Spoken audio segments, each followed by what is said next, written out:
we had a long hearing on this a month or so ago, and there was a lot of questions raised on the original bill, and I'm not sure that many of the issues that were raised by committee members and members of the public were addressed. So I just kind of want to go through how I see this bill operating and use some examples, if you could tell me they would be subject to confiscation of firearms or not, if I could, please.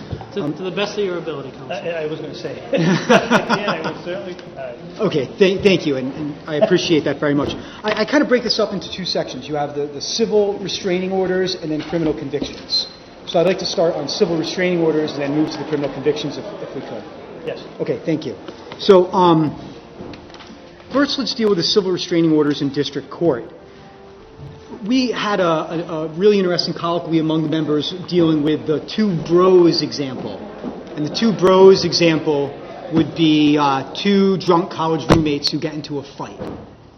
And now if two drunk college roommates get into a fight and one sought a civil restraining order against the other one as they were cohabitants, if that civil restraining order was issued, at that point the court would have no discretion but to take the firearms away from one of those individuals under 8-8.1-1. So even though there are no substantive dating relationships, it's just two bros who live together, could be 18 years old, get into a fight. One could seek to have the other one restrained, and the court would have no discretion but to take firearms. And that would also apply to any cohabitants who stalk or cyberstalk each other. Yes, cyberstalking and cyber harassment are... And placing another in fear of harm. And that could be a thrown punch that doesn't even hit.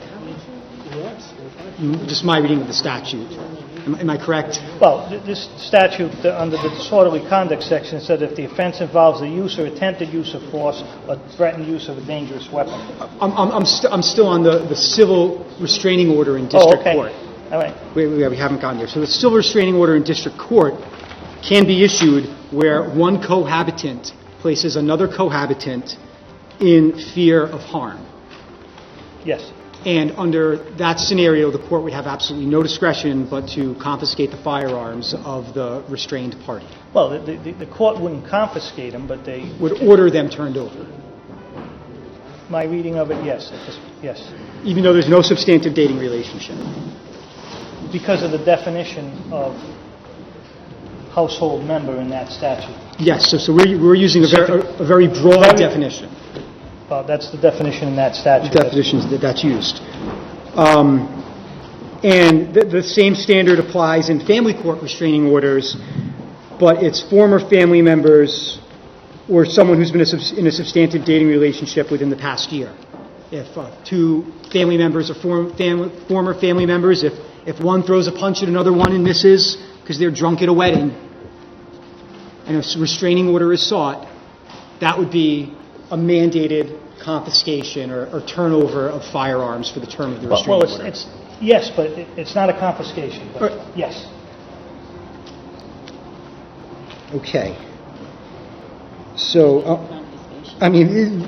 confiscation. Well, they order you to turn something over. My definition may be different. All right, let's... Okay, sorry. He does, I know. Part of my passion on this issue. Yeah, I understand. Just out of curiosity, do you know of any other constitutional rights which... I don't think that's an appropriate question for him. Okay. I mean, if you want to make a statement about that during discussion, you can. But let's not ask counsel that. Okay. Under a restraining order, Attorney Manny, is what's the standard to issue a restraining order? You know, is it preponderance of the evidence? Standards of preponderance of the evidence, and you have to show essentially that someone is in fear of imminent harm. Understand. Imminent physical bodily harm. Understand. But there's a couple of different statutes within which restraining orders are issued. But they're all issued under preponderance of the evidence standard, which is more likely than not. Yes. It's not, beyond a reasonable doubt, which is really high. It's not clear and convincing, which is a little lower. Correct. It's the low-level preponderance of the evidence standard. Civil standard. Civil standard. Okay, I'd like to move on to the criminal convictions, if you will.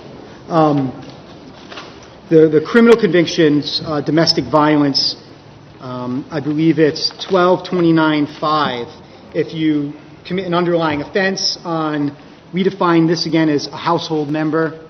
It could be the two bros example again, where if one of them is charged by the police and convicted at that point, that bro would have to turn over their firearm for a term of years, and it varies. Yes, the section that you're talking about, if I'm correct, is the one you just read is the felony section. If it's the felony section, the definition is the same, obviously, but there'd be a lifetime ban as a result of that, and that was the law prior to this being in effect anyway. No, but it deals with, we're adding simple assault to Right. a predicate offense. Yes, there's misdemeanor, yes. Okay, so Misdemeanor. you're looking at 4, subsection I, on page 4. Yes, simple assault, cyberstalking, those are the enumerated misdemeanors under the domestic statute. Not all of them, but those are the enumerated ones that are contained in this statute. So hypothetically, suppose my girlfriend throws a glass of wine at me. Would that be simple assault? Yes. Well, assault is putting someone in fear of being hit, so it would be if she was placed in fear. Well, no, if I was placed in fear. I'm She sorry, threw it at me. I'm sorry, if she threw it at you, if you were placed in fear. And she wouldn't do that, I might add, but just hypothetically. And at that point, if the police were to come and to charge her with misdemeanor assault, it would, since we cohabitate or are in a substantive dating relationship, if that underlying offense they were convicted of, at that point they would have to turn in their firearms. The court would have no discretion but to order that relief. Correct. And if you got convicted of it, whatever the sentence was, when the sentence ran out, you'd have to wait 5 years after that. After the sentence. Before you could apply to get it back. If you got a filing and it's a 1-year filing or a 1-year probation with no violations, then you could apply after that 1 year. And that's not an automatic restoration of your rights. The court has discretion.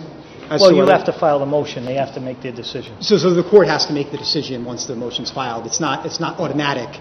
The court has to weigh, Well, okay, should we give this person their firearms back or not? Well, put it this way. Once the impediment is removed, either the 1-year filing or the 1-year probation, once you make the request, I believe it has to be granted. Okay.